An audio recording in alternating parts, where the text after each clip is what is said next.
Frank Betcher, the author of How I Raised Myself from Failure to Success in Selling, listed enthusiasm as the first of his 13 success objectives, and his enthusiasm became one of his most powerful assets as he learned to use the great self-motivator to be enthusiastic, act enthusiastic. As the eminent teacher and psychologist William James has so conclusively proved, the emotions are not immediately subject to reason, but they are always immediately subject to action. We can achieve nothing important until we have enthusiasm. Now, Dr. Hill will explain how you can develop a feeling of enthusiasm for all that you do. Our 8th visit brings us to the subject of enthusiasm, which may be likened to steam in a boiler, which, when it is controlled and turned on, starts the wheels of machinery into action. Someone has said that knowledge is power. That is only a half-truth, for knowledge becomes power only when it is put into action for the attainment of a definite objective. Enthusiasm is one of the more powerful means by which we may put into action our education, experience, and knowledge. Spoken words without enthusiasm are often ineffective, and sometimes they can be actually boresome, as you of course know if you have noticed the effect a speaker without enthusiasm has on his listeners. I have known lecturers to hold audiences spellbound for 2 hours, yet when members of the audience were asked to tell what the speaker had said, they could not remember. But what they did remember was that the speaker got their attention and held it. And now let me explain why enthusiasm has such a powerful impact upon the minds of those who come under its influence. To begin with, I believe you'll be interested in knowing that your brain and every other person's brain is both a broadcasting station and a receiving station, which sends out thought vibrations and picks up those sent out by other people. When you turn on your enthusiasm, you step up the vibrations of thoughts which go out from your brain so that they reach and affect other people more quickly. As a matter of fact, you can send out thoughts which have been so stepped up with silent enthusiasm that they will reach and influence other people to whom you direct your thoughts. This is a fact which has been known to psychologists for ages, and it is also known to most master salesmen who use this method to condition the minds of their prospective buyers before they ever talk with them. You must have observed that enthusiasm is very contagious, that it engages the attention of those who come under its influence and causes them to respond in a similar spirit of enthusiasm. I once heard Andrew Carnegie say that if you turned loose one man who thought in terms of intense enthusiasm in an industrial plant employing thousands of people, this man's enthusiasm would very quickly reach and influence every person in the plant. And he said it made not the slightest difference whether the enthusiasm was negative or positive, constructive or destructive. Then Mr. Carnegie went on to explain that in his selection of employees for promotion to bigger jobs, the first thing he looked for was a man's capacity to express himself in terms of intense enthusiasm. He said that enthusiasm is one of the most important traits necessary for leadership. The most successful lawyers are not necessarily those who know most about the legal profession, but they are those who know how to influence courts and juries with their belief in their cases and have a great capacity for expressing themselves with enthusiasm. When you are introduced to another person, you have a marvelous opportunity to sell yourself favorably to that person by the extent of the enthusiasm you express in accepting the introduction. When you shake hands with another person, you have also a fine opportunity to make a favorable impression by the warmth of enthusiasm you put into that handshake. If there is anything which leaves me flat and unfavorably impressed when I'm introduced, it's an extended hand which feels like a piece of cold ham and acknowledges the introduction with a cold, canned, pleased to meet you, with no signs of enthusiasm back of it. Now, right here, let me give you a brief course in salesmanship, which may be of value to you the remainder of your life.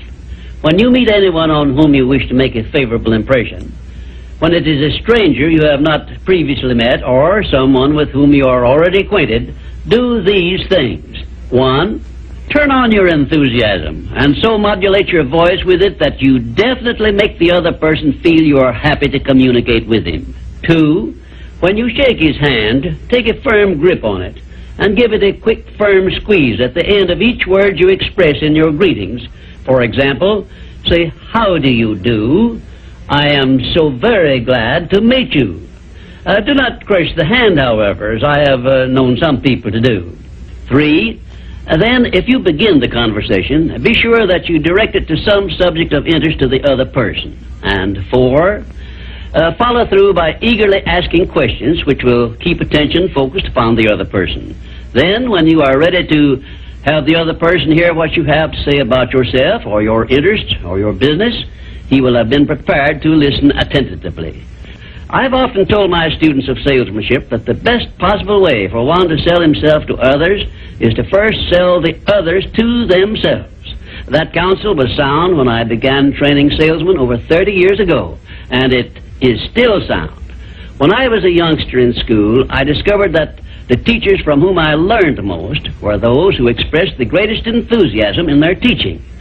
And I have heard an experienced doctor say that the enthusiasm he carries into the sick room with him has more to do with helping to bring about a cure than all the medicine he can prescribe. Enthusiasm is an expression of a positive mental attitude, and it has long been known to doctors that a positive mental attitude stands high on the list of influences which give one sound health. I have heard it said, for example, that only one thing causes stomach ulcers, and that is worry or a negative mental attitude. And only one thing can cure stomach ulcers, and that is a positive mental attitude. It seems that disease germs cannot live and thrive in the bloodstream of one whose mind is always positive. I have still another very important observation concerning the power of enthusiasm, which I wish to give you. I have observed that prayers expressed with intense enthusiasm bring much quicker and more satisfactory results. Now, you can try this for yourself and be convinced.